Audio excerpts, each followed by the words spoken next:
Stars form inside dusty and dense molecular clouds where visible light cannot go through, making it challenging to study with most telescopes. In our galaxy, we have seen images of pillars of molecular glass left over from the recent star formation process.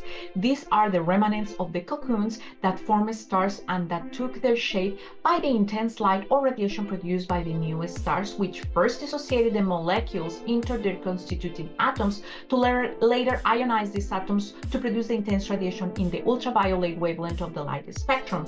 However, how the stars form inside the obscure molecular gas is still in some way a source of speculation. Learning more about these dense clouds, how they form stars, and how they ultimately determine the structure we see in other galaxies requires high-resolution observations in the infrared, the light where the dust and molecular gas radiate. This is the goal of the multi-instrument and science collaboration survey called PHANGS, or Physics at High Angular Resolution in the Galaxies, which includes high-resolution observations with the Atacama Large Millimeter to Millimeter Array ALMA, the Hubble Space Telescope JWST, and James Webb Telescope JWST, as well as the Very Large Telescope VLT.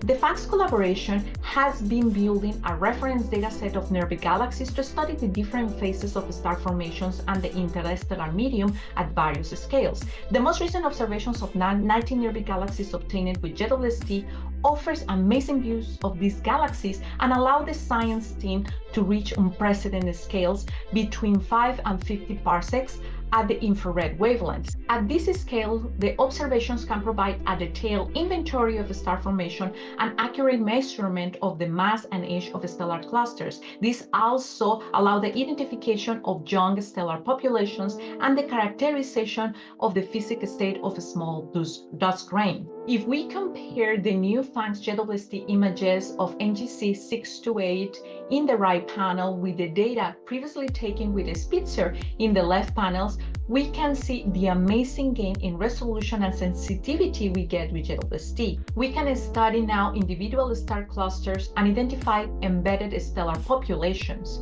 It also improves the characterization of extended stellar structures and helps disentangle background objects. For example, the smudge in the image of the Spitzer are actually two background galaxies that are clearly separated in the JWST image. As we go through the views of these galaxies observed with visible and infrared light, we can pick out the differences and get an idea how astronomers use them to understand the processes taking place in the spiral arms of these galaxies and how these are different from those in the center. There are scores of information to extract when astronomers compare observations made with several filters from the various instruments on board of JWST. Some filters provide information about the stellar emission with some contribution from nebular emission and hot dust, other about the emission of dust and the contribution of silicate absorption. Some others capture the emission produced by polycyclic aromatic hydrocarbons, which are ubiquitous components of the organic material. Peering deeper in regions of the star formation with JWST help the team better understand the time scales and the efficiencies of the earliest stage of star formation across different galactic environments. With JWST, they can better understand how the feedback from intense light produced by new stars disrupt the natal clouds and even could stop or accelerate the cloud formation. They can build also empirical models for the local interstellar medium condition and how these are influenced by the properties of small dust grains.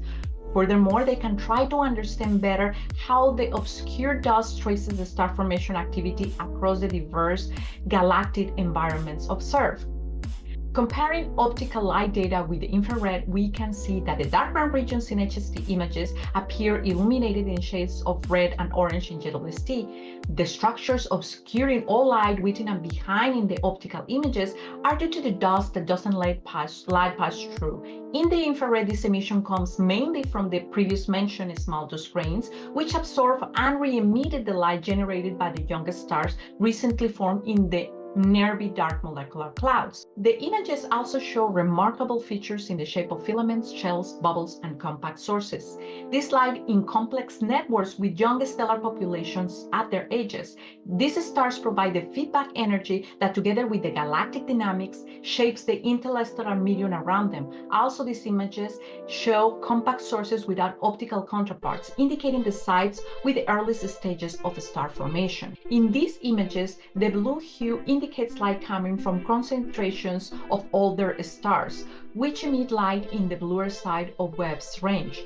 This, however, will appear in yellow hues in the HST images because these emit more light in the red side of the visible range. The Webb images also show newly formed stars as blue dots along the galaxy spiral arms. This is because these young stars have blown the gas and dust around them, allowing their light, which falls within the blue range of Webb, to escape toward us. This will appear also blue in HST images because these stars emit most of their light in the blue side of the visible range. There are also groups of younger stars that appear as orange stars in the Webb images. This is because these stars are infant stars still encased in the cocoon of gas and dust, where they will continue accreting or getting material from the parent cloud. This will appear as purple or pink in the HST images.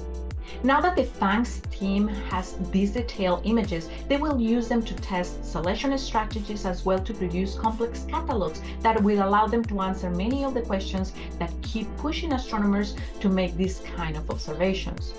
If you want to take a closer look at these images, you can find them in the PHANGS team pages, or if you want to see the observations in the different filters of JWST, you can check them out at the high-level science product site in the Barbara Milkowski Archive for Space Telescopes. You can also ask further questions in the comments.